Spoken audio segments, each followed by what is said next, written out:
Stalin formula அதுதான் இந்த இந்த எலெக்ஷனுக்கு அவங்க வந்து நம்புறது. இதை நான் உங்களுக்கு வந்து தெளிவாக சொல்றேன்.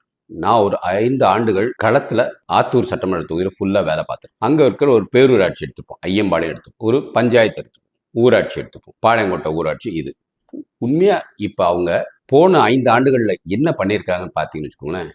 இந்த பணம் கரெக்டாக போய் சேர்க்கறதுக்கு 5 ஆண்டுகளமாக வேலை பார்த்துருக்குறாங்க. எங்கெங்கெல்லாம் ஓட்டை இருக்கு, எங்கெங்கெல்லாம் நம்மளால கொடுக்க முடியலையோ அதை இப்போ ஸ்டாலின் என்ன பண்ணியிருக்கிறார், ஒரு கிளைக்கு 2 பேரை கொண்டு வாங்க அப்படின்னு சொல்லியிருக்கிறார்.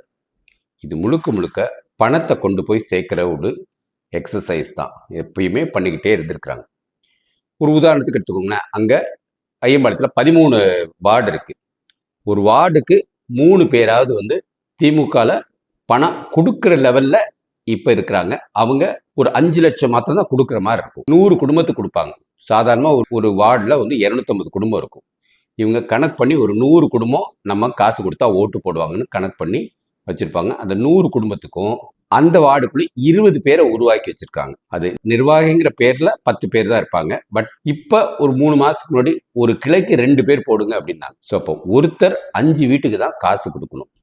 ஸோ இந்த 5 லட்சத்தை அவங்க ஓட்டுக்கு 1000 ரூபா வச்சா கூட இந்த 3 பேரும் ஆளுக்கு சமமா ஒரு 2 லட்சம் 2 லட்சம் 2 லட்சம் அதை இந்த வீடுக்கு அப்படின்னு சொல்லி இந்த நிர்வாகி வழியாவே கையில போய் காசு சேர்ந்துடும். இதை பஞ்சாயத்துலயும் வச்சிருக்கிறாங்க, ஊராட்சியிலும் வச்சிருக்கிறாங்க.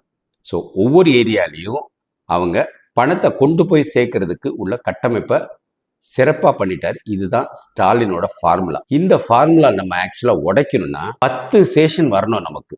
ஒவ்வொரு ஏரியாவில் இருக்கிற இந்த 3 முக்கியமான தலைகள் கொண்டு போய் கொடுக்குறாங்க இல்லையா, அவங்கள சத்தம் போடாம ஒரு வாரத்துக்கு முன்னாடி தூக்கிடணும். அங்கிருந்து அவங்க எடுத்துட்டா சைலண்டா அந்த வேலை நடக்கும். இந்த மாதிரி ஒவ்வொரு ஏரியால இருக்கிற ஒரு 500 பேரை வந்து தூக்கிட்டோம்னு வச்சுக்கோங்க.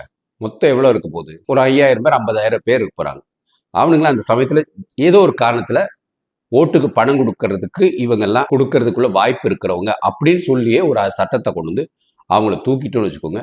திராவிட முன்னேற்ற கழகம் ஃபார்முலா உடையும். இதை தான் நம்ம பார்க்கணும். வாழ்க பாரதம், வளர்க தமிழ், ஒளிரொலி தமிழகம்.